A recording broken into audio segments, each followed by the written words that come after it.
नवनीतजी कौर, व्यासपीठावर उपस्थित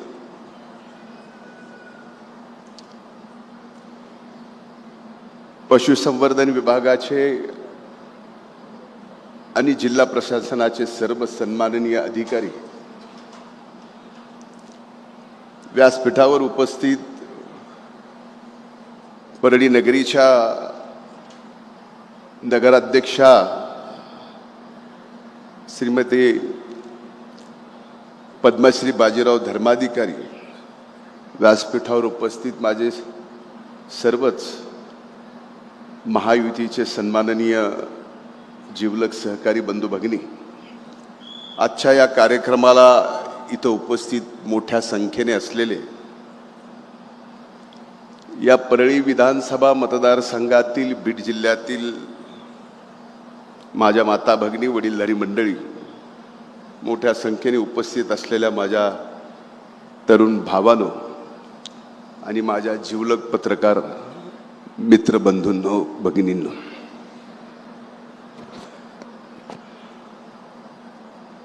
आज सर्वप्रथम 80व्या स्वातंत्र्य दिनाच्या मी आपणा सर्वांना मनपूर्वक शुभेच्छा देतो आणि स्वातंत्र्यासाठी ज्यांनी आपल्या जीवनाची आहुती दिली त्यांच्या सर्वांच्या प्रती मी आदरांजली व्यक्त करतो, त्यांच्या कार्यास वंदन करतो आणि आजच्या या कार्यक्रमाला परळी नगरीत, परळी वैद्यनाथाच्या या नगरीत श्रावण महिन्यात आमच्या पंकजाताईंनी वहिनी साहेबांना या पशु वैद्यकीय महाविद्यालयाच्या भूमिपूजनाला बोलवलं. आपण आलात, या भागाचा आमदार म्हणून मी हृदयपूर्वक आपलं वहिनी साहेब या ठिकाणी स्वागत करतो. या वैद्यनाथाच्या नगरीला अनेकदा दादा येऊन गेले आणि दादा आले तर बरंच काही देऊनही गेले. आपण यापूर्वी परळीत अशा आला नाही आणि आज आमची कधीतरी इच्छा होते की दादांना तुम्हाला एकत्रित बोलवायचं, आमचं नशीब खोटं, पण आज तुम्ही या ठिकाणी आलात, पहिल्याच वेळेस आलात आणि 650 कोटीच्या पंकजाताईंनी या परळी नगरीला दिलेल्या या महाविद्यालयाच्या उद्घाटनाला आलात. मनापासून आनंद आहे. हा निर्णय होताना मला माहिती आहे महायुतीमध्ये आपण पक्ष एकत्रित आहोत, पण हा प्रकल्प करताना दादांची आणि पंकजाताईची फार चांगली युती झाली आणि हे महाविद्यालय देताना आमच्या भगिनींनी पहिलं महाविद्यालय हे बारामतीला दिलं. दादा वित्त आणि नियोजन मंत्री, राज्याचे उपमुख्यमंत्री, आता तिथं दिलं तर आपल्या परळीतही घेतलं पाहिजे. हे जे मूळ स्वभाव मोंढ्यांचा आहे त्या स्वभावातून पंकजाताईंनी इकडं पण घेतलं आणि दादांनी त्याला निधी उपलब्ध करून दिला. म्हणजे पहिलं देताना बारामतीला दिलं आणि दुसरं घेताना परळीला घेतलं.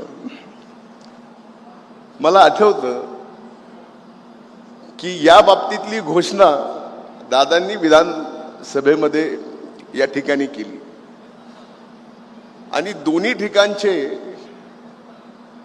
हे पशुवैद्यकीय महाविद्यालय होत असताना आज जड अंतकरणाने माझी मागणी आहे शासनाला की बारामतीच्या त्या पशुवैद्यकीय महाविद्यालयाला आपण स्वर्गीय दादांचं नाव द्यावं आणि या परळी वैद्यनाथाच्या नगरीतल्या पशुवैद्यकीय दवाखान्याला स्वर्गीय मुंडे साहेबांचं नाव द्यावं. आमचं सर्व स्वप्न या ठिकाणी पूर्ण होतील.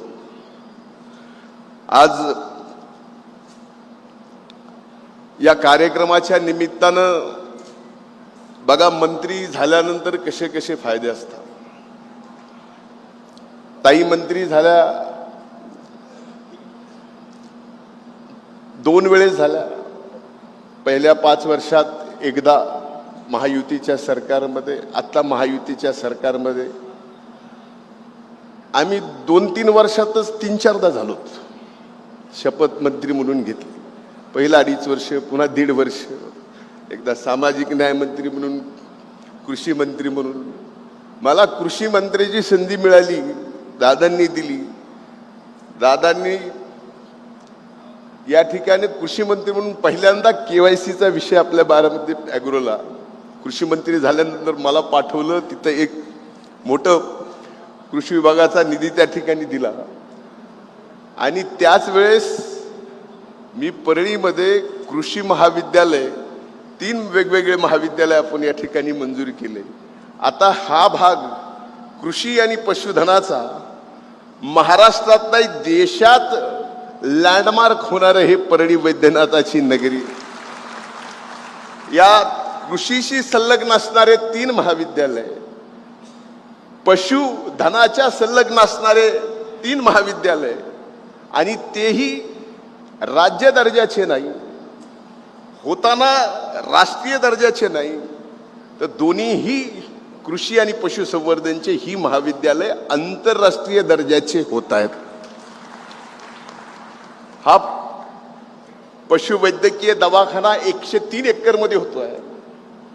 आणि कृषी महाविद्यालय हे 100 एकराच्या जिरेवाडीच्या आणि इंदपवाडीच्या डोंगरावरती आपण त्या ठिकाणी करतोय. एक बिल्डिंग पूर्ण झाली आहे.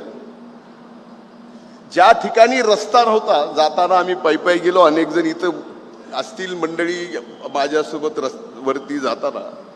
आता रस्ता झालाय. त्या डोंगरावरती काहीही नाही, पण कृषी महाविद्यालय उभं करून त्या ठिकाणी शेती होणार आहे, शेतीचे प्रयोग होणार आहेत. त्या डोंगरावरती आपण काळी माती नेऊन तिथं शेती करायचा जो निर्णय घेतला, तसाच या डोंगरावरती, म्हणजे बघा किती देवाची कृपा आहे की वैद्यनाथाच्या सानिध्यामध्ये पशुवैद्यकीय दवाखाना होतो आहे. खाली हे नेहरूवरीचं सगळी पर्वतरांगा आणि सोमेश्वराच्या सानिध्यामध्ये कृषी विद्यालय या ठिकाणी होत आहे. आणि हे दोन्ही होत असताना ही भगवंताची इच्छा आहे की या ठिकाणी विकास होतोय.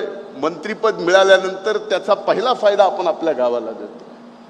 आणि ताई आपण दिला, भाऊ आमदार असताना, तुम्ही मंत्री असताना, मी आमदार काय, तुम्ही आमदार काय, तुम्ही मंत्री काय, मी मंत्री काय, एक पाऊल पुढे एक पाऊल माग, कधी हे पुढे कधी हे माग.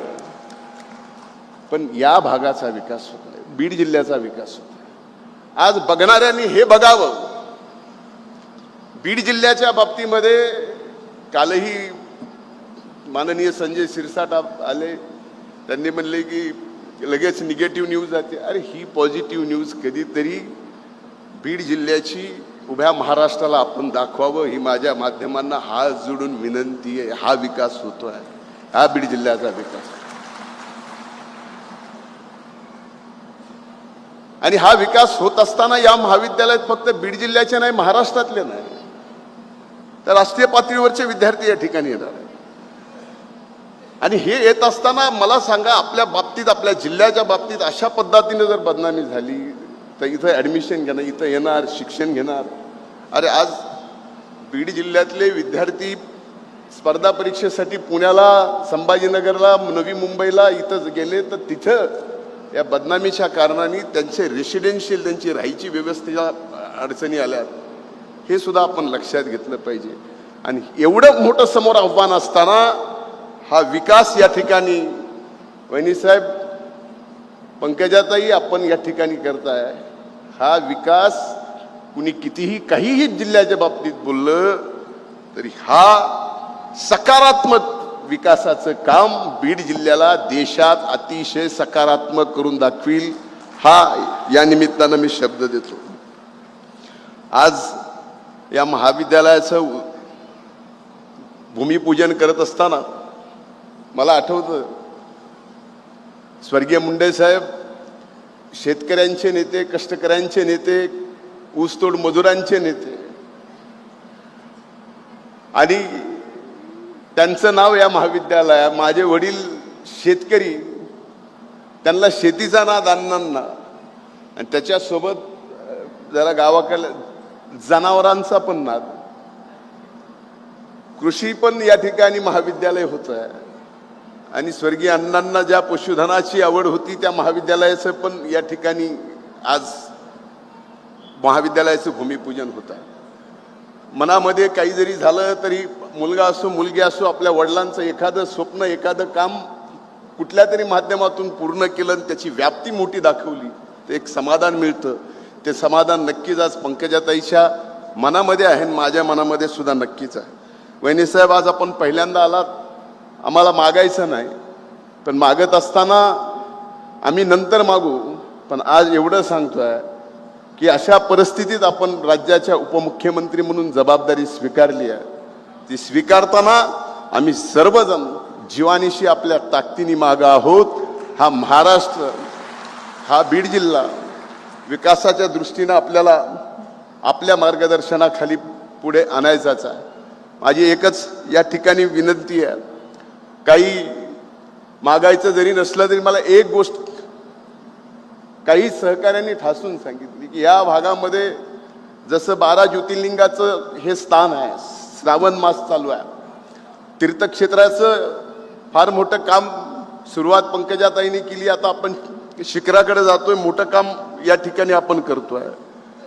त्याच्यासोबत या ठिकाणी फार मोठ्या प्रमाणावर वहिनीसाहेब अल्पसंख्याक मंत्रालयाची जबाबदारी सुद्धा आपल्याकडे आहे. या बीड जिल्ह्यामध्ये, या परळी विधानसभा मतदारसंघामध्ये मोठ्या संख्येनं अल्पसंख्याकाचा विकास होणं पण आवश्यक आहे. आम्ही तसा प्रयत्न चालू केला आहे. दादांच्या नेतृत्वाखाली फार मोठी कामं झालीत. या पुढच्या काळात तीही कामं मी या ठिकाणी आपल्याला सांगणार आहे. परळी नगरीत या वैद्यनाथाच्या भूमीत आपण आलात, आपलं मी मनपूर्वक स्वागत करतो.